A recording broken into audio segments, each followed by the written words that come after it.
Senator Cassidy, you teamed with people like Joe Manchin, Dick Durbin, and others, and members of the House, and are trying to put together a rescue package, which comes out to about $900 billion, correct? Absolutely. And it's a rescue package. By the way, of that $900 billion, 2/3 of it Congress has already appropriated. We had it in separate CARES package bills or COVID package bills, and we're repurposing it. So we're trying to be wise stewards, but we're trying to help those people who are hurting, those people newly unemployed because of these lockdowns, those people newly at risk of losing their business because of these lockdowns. Tide us over till we get the vaccine. It's about helping the American people. Yeah, I think something's got to get done. But if you don't have the president and leadership, it'll be inspiring, but you won't be able to pull it off. What has Mitch McConnell told you? Because he's got his own so-called skinny bill. You know, if you have any bill which is not bipartisan, it's a message bill. Now, let me say, passing a bill is better than sending a message, and there's no better message than passing a bill. We're the only bipartisan bill. If you want the message to be that Congress cares, has its act together, and is helping the American people, our bill is where it is. So you got 900, as we mentioned, $908 billion, $288 billion for small business, $108 billion for extended, boosted unemployment benefits, $160 billion for state and local governments. But I understand you got some strings on that money for the states, correct?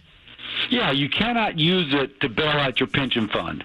We're not there to help folks who've been unable to help themselves.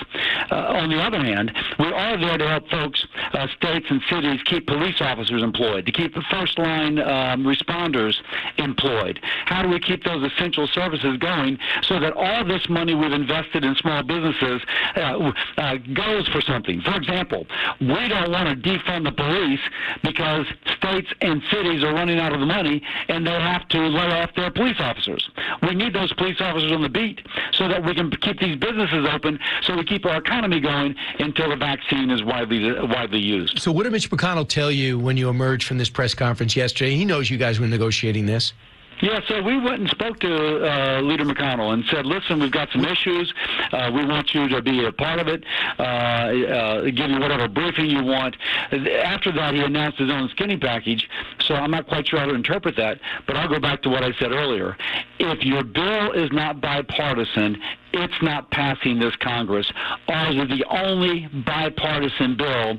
It is a message that Congress can work and that we care about the American people.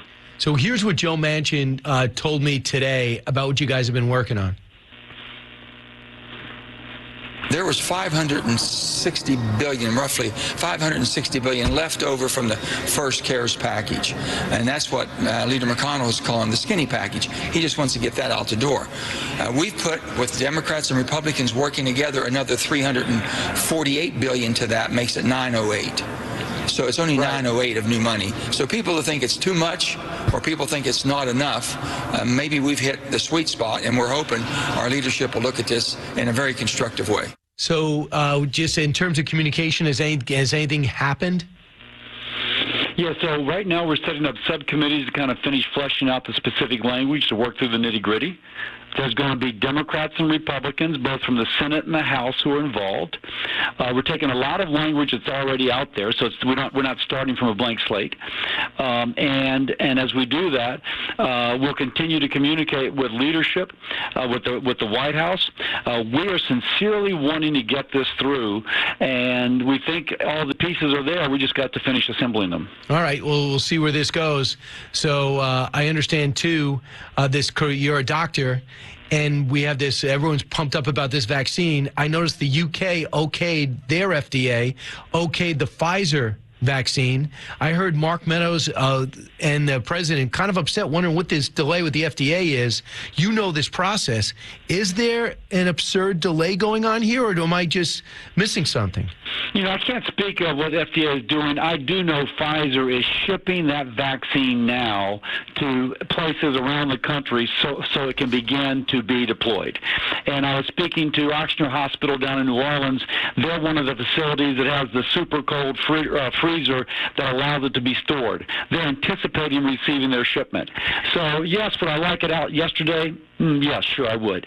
But if it's out the 14th, and in the meantime we've shipped it, we've supplied all our refrigerators, we've got all the systems in place, I'll accept it.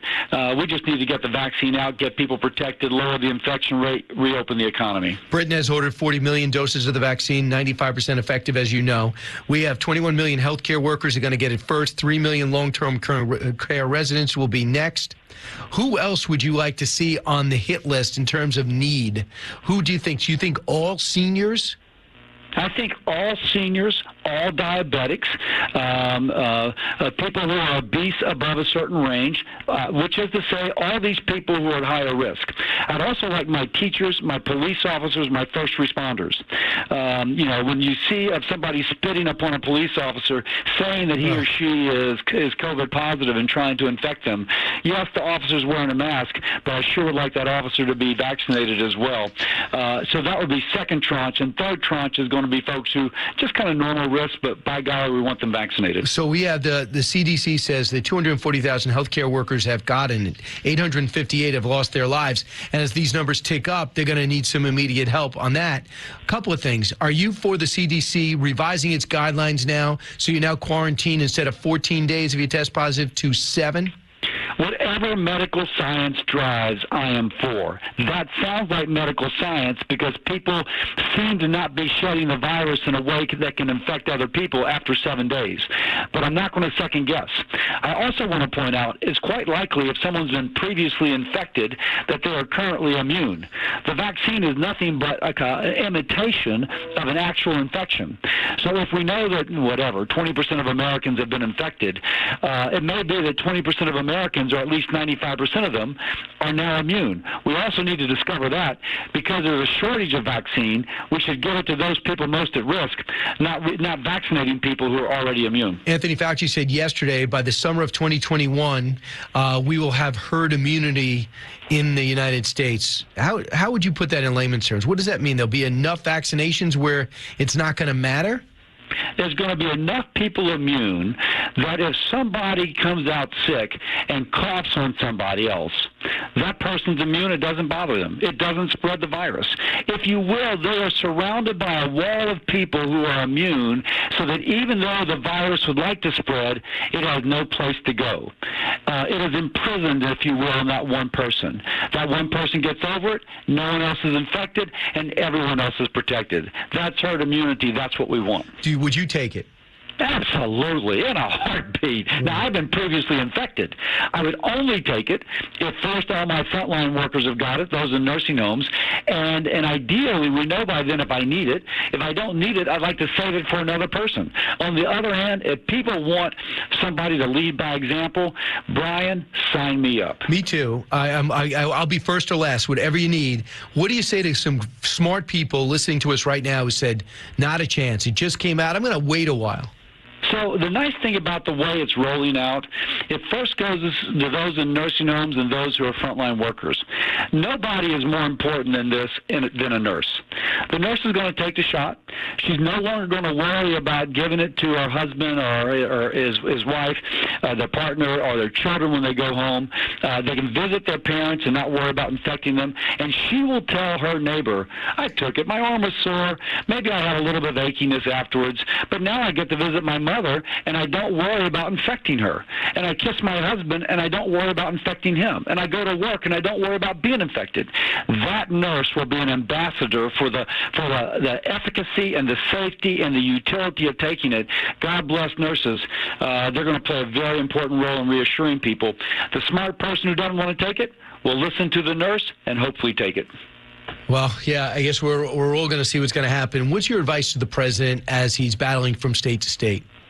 The president has instructed the General Service Administration to go ahead and start the transition. It is his right to battle, but it's also he's doing the responsible thing and allowing the transition to go. I would not make allegations that were not true because I think it damages his reputation. And if you could easily prove them not true, then it again damages his reputation. I'd rather his reputation be good as opposed to damaged. He wants to come back. And lastly, Senator Cassidy, I just did the New Jersey and in New York. York. They're stopping sports again. They're closing down businesses again. They're closed down schools again. What is your advice to people who say no more youth sports, being that you're a medical doctor, you also had the virus? Yeah, so that's a complicated question. You got to follow the medical advice. That's all I can say. It does appear as if children are less likely to be infected. So think of your Babe Ruth League, your Little League. Probably those kids are okay. On the other hand, your high school senior, that could be a super spreader event. So if you're able to check like the college football teams do, it's probably okay. And if not, I can see the wisdom in that. But ultimately, follow the advice of the medical experts. All right, let's see if you can get something done before. The goal for you guys, I watched your press conference yesterday, was to get something done before Christmas. There's a lot of people who don't watch the stock market to see how they're doing. They're unfortunately getting on food lines. Yes, who absolutely. really want you to do And by the way, there's people who've never been on food lines who are now on food lines, and we consciously think about that. And there's a lot of food aid in here, and it's a lot of ways which helps not just the farmer, but also the family. We are concerned about that. Yeah, from hotels to catering to restaurants and health clubs. For the first time, people's livelihoods have been taken out from underneath them. Senator Bill Cassidy, thanks so much. Hopefully we'll have you on talking about the deal you got done. Thanks, Brian. Go get him.